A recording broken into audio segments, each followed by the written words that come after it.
그 윤석열이 도어 스태핑을 중단하면서 기자들한테 했던 세 가지가 있어요. 그중에 이제 도어 스태핑은 이제 뭐 당분간 안 하겠다 코로나 때문에, 그리고 웬만한 건 뭐 풀단을 어떻게 하겠다 이런 얘기가 있었고, 그다음에 나머지는 여러분들이 직접 취재 안 하니까 거기에 대해서 영상으로 찍어서 그거를 이제 돌리겠다 정도까지 이제 이야기를 한 거예요. 그런데 처음으로 그런 보도 나왔었죠. 장관들하고 윤석열하고 압박성 면접하겠다. 근데 면접관이 더 모르는데 무슨 압박 면접이 됩니까? 근데 문제는 그 첫 번째 만난 장관이 기재부 장관이었어요. 근데 그 기재부 장관 만난 장면은 영상으로 안 찍었어요, 또. 무슨 얘기를 했는지를 모르는 거지. 그리고 나서 대통령실이 보도 자료를 돌린 거죠. 윤석열이 중산층 서민 세부담 경감만 마련하라고 지시했다는 거죠. 실제로는 이게 지금 윤석열 이 사람의 지지율이 떨어지니까 그냥 민생 관심 갖고 있어요라고 그거 보여주고 싶었던 거거든요. 그 지지율 추락하니까, 만약에 지지율이 올랐다면 훨씬 더 많은 정치 보복성 발언들이 훨씬 더 많이 나왔을 거예요. 지지율 떨어지니까 그나마 이렇게 움직이는 거죠. 네, 그래서 사실 여론조사의 기법 때문에 불신을 받고 있지만 이런 대통령 지지도에 대해서 대통령이 의미 없다 이렇게 하는 건 진짜 문제죠. 말도 안 되죠. 네. 그리고 저는 진짜 걱정되는 게, 보통 정부는 부자 감세를 하면 직장인 소득세 개편은 안 합니다. 혹은 법인세 인상을 하면 직장인 소득세 감소를 합니다. 일관성이 있다는 거예요. 철학에 따라 자기의. 네. 그런데 윤석열 정부는 다 깎겠대. 그러니까 그 이야기 한번 해볼게요. 하나씩 봐봐요. 네. 윤석열이 세금을 줄여라 지시를 해요. 그 기재부 장관 만나고 내가 민생 살피는 사람이다 이거죠. 그래서 보통 이제 월급쟁이들 소득세를 깎아주겠다 이런 이야기예요. 이렇게 이야기를 했어요. 근데 이미 윤석열은 집권하자마자 부자 감세를 노고로 했잖아요. 이제 법인세. 그 부자들한테 세금을 깎아준다. 이게 이제 지지율 하락에 어떤 요소로 작동한다고 보고. 그러니까 월급쟁이들 세금도 또 깎자 이렇게 되는 거. 아까 말씀하신 그 내용이에요. 서로 공존하기 어려운 관계. 예, 다 깎아요. 부자도 감세하고 월급쟁이도 감세하면 부족한 세수나 복지 비용은 어떻게 하냐고요. 그리고 이상한 게, 이럴 때 제일 먼저 나오는 게 대통령 월급 깎는다, 뭐 국회의원 월급 깎는다 이런 거잖아요. 그런 얘기는 안 나오네요. 뭐 나는 집사람이면 한 50억 현찰 있으니까 내 이명박인가도 아마 그랬었죠. 자기 월급 네. 기부하겠다 이랬었잖아요. 그러게 제일 먼저 나오는 게 자기 희생인데 그게 안 나온단 말입니다. 내일쯤 나올까요? 그러게. 이 고통 분담이 안 되네. 이 보니까 복지와 조세 부담률 낮은 국가 채무 비율을 동시에 만족하는 건 불가능. 이렇게 되면 원리는 되게 간단한 거예요. 부자만 세금 깎아주려고 보니까 지지율이 떨어져. 그래서 월급쟁이 니들도 깎아줄게. 여기까지 됐어요. 그러면 이제 세수가 줄어들 거 아니에요? 그럼 당연히 복지는 못하는 거죠. 그렇죠. 그래서 이게 당장 코로나 대응에도 영향을 주지 않을까 걱정이 됩니다. 그래서 이게 다시 유행이 재확산될 경우 치료비를 본인 부담으로 하면 어떠냐라는 논의가 솔솔 나오고 있는 실정입니다. 이미 확정됐습니다. 네. 그렇습니까?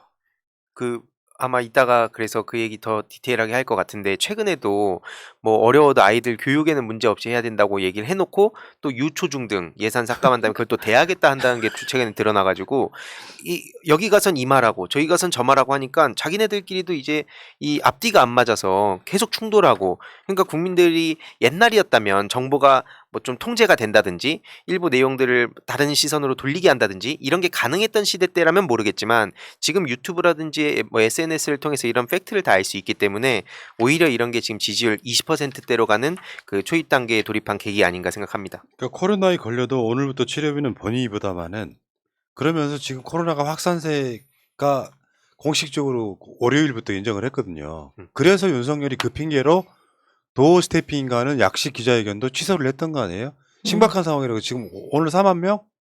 그 정도 올라가면서 코로나가 다시 전 세계적으로 재유행하는 지금 나온 변이 바이러스는 역사상 가장 빠른 속도를 갖고 있답니다. 그래서 어마어마하게 스쳐도 중상인 거야. 굳이 말하자면 이 상태가. 근데 치료비는 본인들이 부담해. 왜? 국가에 돈이 없으니까. 뭐 이런 개념 아닐까요? 진짜 큰일입니다. 그게 그 법인세 깎고 종부세 뭐 어떻게 하고 이렇게 하다 했고 뿐만 아니라 갑자기 나타난 50조로 그러니까요. 자영업자 지원했잖아요. 선거 전에. 오히려 그런 것보다 코로나 치료비를 지속적으로 국가가 되는 것이 훨씬 더 모든 국민에게 이로운 건데요. 그러니까요. 이래서 손가락 자르고 싶다는 얘기가 예. 나오고 있다는 겁니다. 그게 이제 맥락적으로 다시 설명하면 윤석열 정부는 사실은 이건 보수 진보 할 거 없이 이 현대 국가, 선진 국가의 복지는 대부분 보편 복지거든요. 네. 누구나 다 내가 가난한 걸 증빙하지 않아도 되는. 윤석열은 선별 복지로 회귀하는 거고요. 선별 복지로 회귀한다는 말은 국가의 역할을 줄이겠다는 측면도 있을 거고, 기본적으로 돈 세금 많이 내는 사람들 세금을 줄이겠다는 의미에 가깝습니다. 이제 그게 의도죠, 의도. 그러니까 진짜로 없는 사람한테만 그들이 표현한 나도 두텁게 지원해 줄게. 그냥 먹고 살 만한 사람들한테 복지 없어. 그러면 훨씬 돈이 적게 들 거 아니에요. 부자들한테 세금 덜 걷겠다. 이걸 노골화 시키는 거죠.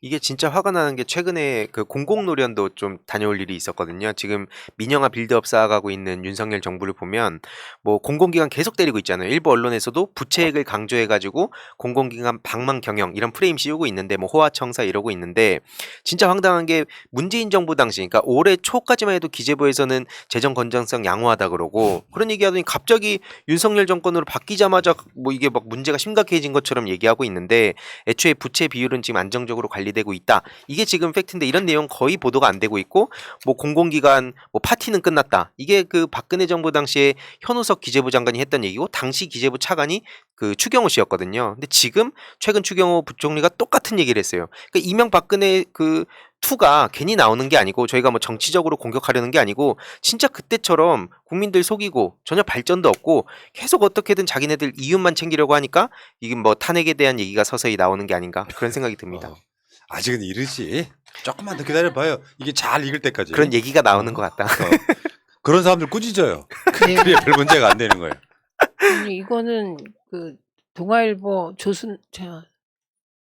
조순덕? 네. 김순덕? 이따 찍어요. 이름이 중요합니까? 네. 거기가 그 얘기를 제일 먼저 했어요. 네. 그러니까 그건 그런 단어를 씀으로써 민주당 쪽의 공격의 빌미를 돌리고자 하는 그건 정말 머리 많이 쓴 예. 칼럼이더라고요. 그러니까 이런 상황들 우리가 관심 있게 안 보는 뉴스이긴 한데 국가재정전략회의에서 아예 법으로 국가 부채가 50% 중반을 못 넘게 지금 정하겠다는 거거든요. 그때 그 회의에 윤석열이 나와서 하는 말이에요. 지난 5년 동안 국가 재정이 상당히 어려워졌다라고 이야기를 해요. 실제로 보수 어르신들은 그 말을 믿습니다. 문재인 정부가 돈을 펑펑 써버렸다. 그래서 국가가 빚더미 앉았다. 그러나 다시 말씀드립니다. 코로나 시기에 OECD 국가 중에서 가장 돈을 적게 쓴 나라가 한국입니다. 네. 그 실제로 미국 같은 데는 막 달러 엄청 찍어내면서 그게 지금 여파로 오는 거거든요. 이 과정들이 있는데 그러니까 그 어려운 상황에서 문재인 대통령이 옛날에 비해서 많이 쓴 건 맞지만 OECD 국가 중에 제일 적게 쓴 나라. OECD 평균의 복지 비용이 반밖에 안 되는 나라. 이건 확실한 거거든요. 그러니까 지금 국가 부채가 50%밖에 안 되는데 일본 250%, 300% 가까이 가요, 지금. 미국이 150% 넘어가서 160, 70% 갑니다. OECD 평균이 120%를 넘어가요. 근데 국가 재정이 파탄 났다고 이야기를 해요. 필요한 때 안 쓰겠다는 거거든요. 이게 어떻게 나중에 바뀌냐면 양극화가 훨씬 더 심해집니다. 필요할 때 돈을 안 쓰게 되면. 지금 우리나라가 코로나를 거치면서 경제 회복 속도가 가장 빠른 나라가 되었고 그동안에 K 방역이 전 세계적으로 가장 우수하다고 외신과 외국에서는 인정하고 있는 거거든요. 그러니까 그 기본 틀을 안 바꾸면 돼요. 예, 기본 틀을 그대로 가져가면 되고 만약에 지금 코로나 치료비나 이것을 일정 소득 이하에 대해서만 지원하게 되면 나중에 일정 수준 이상이 가계부채가 많아집니다. 예, 그래서 이게 그러니까 어려운 시기에 국가가 책임을 지냐 가계의 책임을 떠넘기냐 이 문제에 결국은 걸리거든요. 정책 결정의 선이. 근데 윤석열 정부는 국민들에게 책임을 좀 더 떠넘기겠다는 방향으로 가겠다는 선언입니다. 맞습니다. 예. 그 방향성은 이미 폐기가 됐어야 될 방향성이고 네. 미국 같은 자본주의 천국에서도 이건 국가가 할 일이야 라고 공식 선언하면서 우리나라 예산보다 많은 돈을 투입하는 상황들이었잖아요. 이것마저도 지금 세계적 흐름과 완전히 다른 이야기. 그리고 짧게 하나만 더 언급하고 가면 아마 새 정부가 들어설 때마다 교육 계획에 대해서는 굉장히 관심들이 많으실 겁니다만 교육 개혁에 대해서는 사실 좀 선대기가 굉장히 복잡한 문제가 있는 거잖아요. 그럼요. 그래서 문재인 정부 때 국가교육위원회라는 걸 만드는 데까지는 합의를 했어요.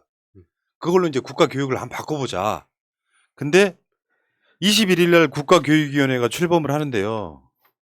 국가교육위원회 위원 21명 중에서 19자리가 공석입니다. 출범해도 아무 의미가 없다는 거죠. 윤석열 사실 이런 거 해야 되거든요.